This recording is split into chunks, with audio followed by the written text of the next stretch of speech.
Hello everyone, welcome to Lab 2, the ELISA assay. In Lab 1, you learned about the immune system and studied the interactions that occur between antigens and antibodies. In today's lab, you'll continue to explore the antigen-antibody interaction by learning about the ELISA assay, an immunological technique used in forensic investigations and medical diagnostic tests. Before learning more about the ELISA assay, let's take a closer look at antibodies. All antibodies are Y-shaped molecules composed of 4 separate protein chains. Take a moment to look at the structure of the antibody in the figure at the right. Notice that each of the 4 chains are highlighted by a rectangular block. The 2 central chains color-coded with blue are the longest of the 4 chains and are referred to as the heavy chains or the H chains for short.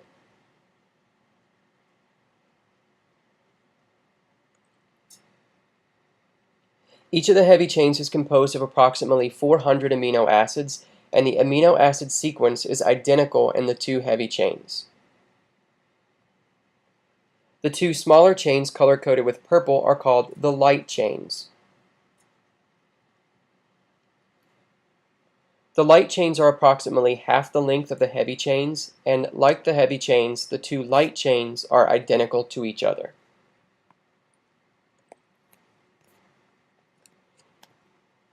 Each of the 4 protein chains are held together by disulfide bonds, bonds that occur between sulfur atoms found in certain amino acids. In this cartoon representation of the antibody, the disulfide bonds are indicated in yellow.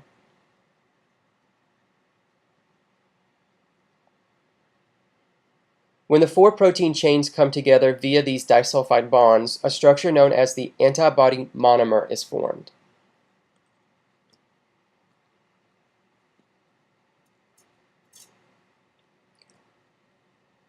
Each chain that comprises the antibody has 2 different regions. Each chain has a variable region and a constant region. Take a moment and look at the figure at the right, which shows half of the antibody monomer. Notice, for example, the top half of the light chain. You should be able to see that it's drawn with a slightly darker shade of purple than the bottom part of the chain. The same is true of the heavy chain. The uppermost section is drawn with a darker shade of blue than the bottom half. This color difference indicates the 2 different regions of each protein chain. For example, the darker portion of each chain indicates the variable region of the chain, while the lighter region indicates the constant region.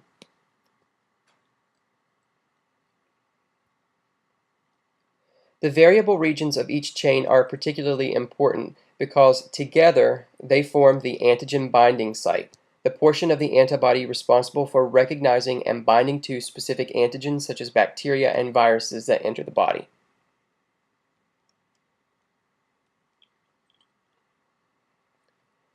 Now, although you only see 1/2 of the antibody monomer in the figure on the screen, remember that the antibody is composed of 4 chains.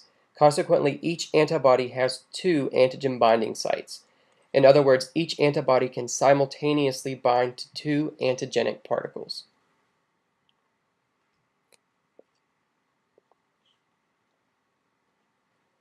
Remember that in our daily lives we encounter thousands of different antigens, such as bacteria and viruses, that can potentially enter our bodies and cause harm. But how does our immune system recognize different antigens? How, for example, can our body produce antibodies that recognize E. coli bacteria and distinguish them from, say, Salmonella? Antibodies respond to different antigens by having very different binding sites. Remember we said that the variable regions of the heavy and light chains together form the antigen binding site. The specific sequence of amino acids that comprise the variable regions of that site determine its specificity. So again, antibody binding is very specific. An antibody will only bind to one specific type of antigen. They do so because of the structure of the variable regions of the heavy and light chains that comprise the antigen binding site.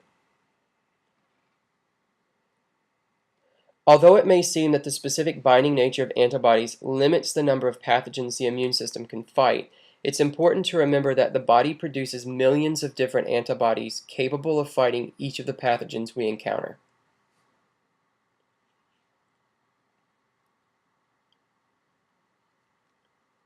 Because antibodies are so specific in their binding, we can use them for a number of medical and diagnostic procedures. For example, antibodies can be used to detect the presence of certain drugs in bodily fluids like blood and urine. More importantly, antibodies can be used in the diagnosis of diseases like HIV and Lyme disease. They're also commonly used to detect the presence of the hormone HCG in urine, forming the basis of the home pregnancy test. The antibodies used in clinical tests, such as the test for HIV, are monoclonal antibodies. Monoclonal antibodies, which are made in the laboratory, are even more specific than typical antibodies produced in the body because they bind to a specific region of a specific antigen. These highly specific antibodies can then be used in a number of tests. The testing procedure is known as the ELISA assay. ELISA stands for Enzyme-Linked Immunosorbent Assay, and ELISA assays are commonly used to detect the presence of a specific antigen in a mixture like blood or urine. There are two types of ELISA assays, the first of which is called the direct ELISA.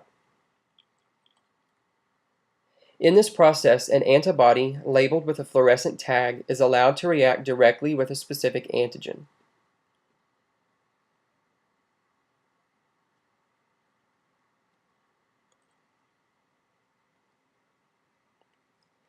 The antibody with its fluorescent tag will bind to the antigen, forming an antigen-antibody complex. Afterwards, a chemical is added that reacts with the fluorescent tag, causing a color change. The direct ELISA assay is used most commonly as a technique for staining tissues and cells, and therefore it's not commonly used in medical diagnostic procedures. Rather, a technique called the indirect ELISA assay is used. So when referring to the ELISA assay from this point on, keep in mind that we're talking about the indirect ELISA method. Let's take a closer look at what happens with the indirect ELISA. The indirect ELISA assay is the primary technique used in the detection of certain antigens in bodily fluids like blood and urine. So for example, let's assume that we want to use the indirect ELISA to test for the presence of HIV in the blood sample shown in the figure. To do so, the sample is first added to a special tray called a micro-well plate, which has numerous spaces or wells into which the sample is dispensed. To get a better idea of what happens, let's take a closer look at one of the wells in the plate. Again, the first thing we need to do is add the blood sample to the well.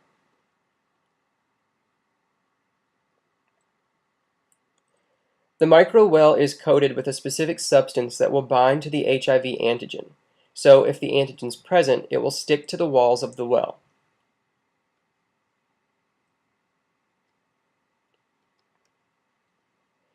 After allowing sufficient time for the antigen, if it's present, to bind to the well is washed to remove excess blood sample. Keep in mind, however, at this point it is impossible to know if the antigen was actually present. In the figure, I've color-coded the antigens with red. In the actual ELISA procedure, the micro-well would appear clear. Next, a primary antibody specific for the HIV antigen is added to the well. If the HIV antigen is present, the antibody will bind to the antigen, forming an antigen-antibody complex. After allowing time for a reaction to take place, the well is treated so as to remove any excess unbound antibody. This step is necessary to avoid a false positive reaction. Next, a secondary antibody labeled with a fluorescent tag is added to the well. The secondary antibody specifically recognizes and binds to the primary antibody. Because the antibody binds to another antibody and not to the antigen itself, this test is called an indirect ELISA. Following incubation with the secondary antibody and subsequent treatment to remove excess unbound antibody, a color-changing compound is added to the mixture. This color-changing compound will react with a fluorescent tag attached to the antibody, causing a visible color change in the micro-well. So in this way, a color change is indicative of a positive reaction.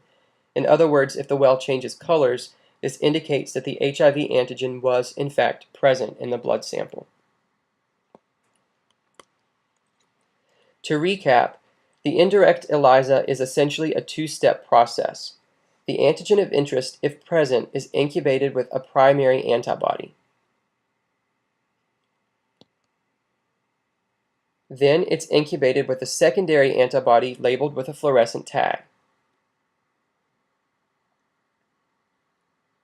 If the antigen was present in the original sample, a color change will occur, indicating that the labeled secondary antibody is present, and thus the antigen of interest was present.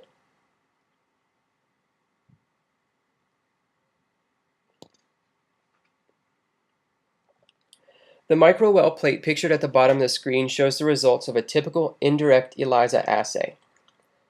First, notice the two rows of wells at the right-hand side of the plate.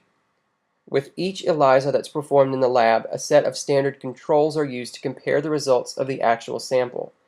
So, for example, here is the positive control and the negative control. Each of the wells to the left indicate the results of the blood sample tested. As you can see, several of these wells are purple, indicating that the HIV antigen was present in the patient's blood sample.